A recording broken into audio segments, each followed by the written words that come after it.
হাতে যদি একটু সময় না থাকে আর মাথায় যদি না আসে কি সকালে টিফিন বানাবো কি সন্ধ্যে স্ন্যাক্স বানাবো, তাহলে অবশ্যই আমার এই ভিডিওটা তোমাদের দেখতে হবে। আমি তোমাদের ছোট্ট ছোট্ট আইডিয়া দেব কত তাড়াতাড়ি কত সহজে সুন্দর সুন্দর টিফিন তোমরা খুব তাড়াতাড়ি বানিয়ে ফেলতে পারবে। তো সেরকমই একটা রেসিপি তোমাদের সঙ্গে শেয়ার করছি। দেখো কতটা লোভনীয় এবং কতটা ক্রিস্পি হয়েছে, এবং এটা কিন্তু আমি যে সস দিয়ে খাচ্ছি কিন্তু তোমরা আচার দিয়েও কিন্তু খেতে পারো, আর এটা কিন্তু সবারই ভালো লাগবে, বড় কি বাচ্চা প্রত্যেকেরই ভালো লাগবে। তো তার জন্য আমি নিয়েছি 1 কাপ মতো আটা আর 1 কাপের একটু কম ময়দা, যেটা আমাদের দুজনের জন্য আমি নিয়েছি। এবার তোমরা তোমাদের অনুযায়ী নেবে। এর মধ্যে আমি নুন দিয়েছি আর অল্প আমি সাদা তেল মিশিয়ে নিয়েছি, নিয়ে ভালো করে একটা ডো বানিয়ে নিচ্ছি। তো তোমরা এইভাবে ভালো করে মেখে নেবে। তো আমার ডোটা রেডি হয়ে গেছে। এরপরে আমি একটু গায়ে হালকা সাদা তেল লাগিয়ে এটাকে 10 মিনিট একটু রেস্টে রেখে দেব।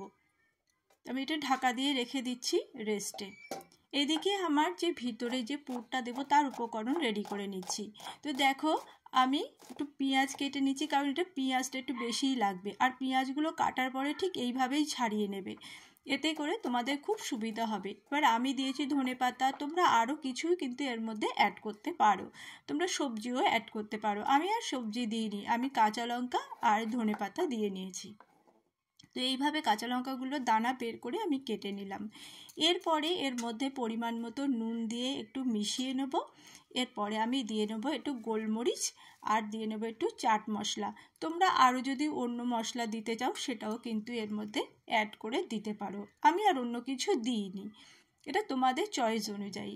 তো ওটা আমার হয়ে গেল। এরপরে আমি ঢাকনাটা খুলে নিলাম, নিয়ে আর একটুখানি আটার ডোটা ভালো করে মেখে নিলাম, নিয়ে এবারে দুটো ভাগে আমি ভাগ করে নিলাম।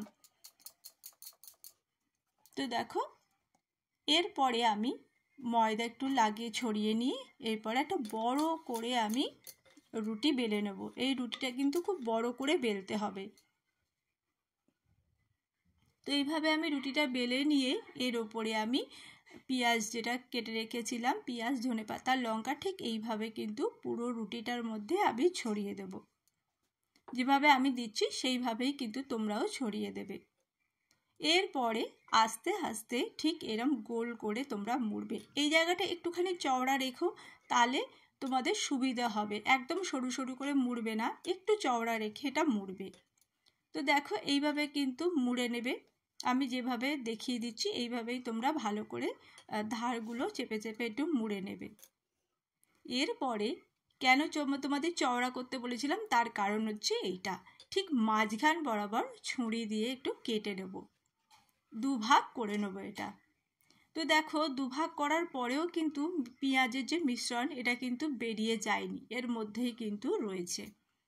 তো এরপরে তোমরা ঠিক ধারটাকে আস্তে আস্তে এরম গোল করে ধরে ধরে মুড়ে নেবে।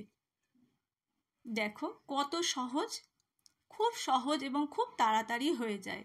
তো এইভাবে আমি একটা লেচি বানিয়ে নিলাম, আর ঠিক এটাকেও ঠিক এইভাবেই মুড়িয়ে মুড়িয়ে আমি আর একটা লেচি বানিয়ে নিচ্ছি। ঠিক যেভাবে দেখাচ্ছি ঠিক সেইভাবেই কিন্তু তোমরা করে নেবে, দেখবে খুব সহজেই কিন্তু হয়ে যাবে। তো এইভাবে আমার 4টে হয়ে গেছে লেচি করা। এরপরে আমি হালকা হাতেটাকে কিন্তু খুব বেশি প্রেস করা যাবে না, হালকা করে এটাকে আমি বেলে নিচ্ছি। খুব বেশি প্রেস করলে কিন্তু পেঁয়াজগুলো বেরিয়ে যেতে পারে, সেজন্য হালকাভাবে এইভাবে বেলে নেব। তো দেখো আমার বেলা হয়ে গেছে, এবারে অল্প সাদা তেল দিয়ে আমি ভেজে নিচ্ছি।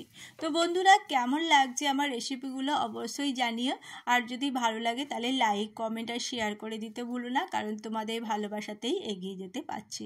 অবশ্যই এইভাবে একবার করে রিভিউ কিন্তু আমার চাই বন্ধুরা।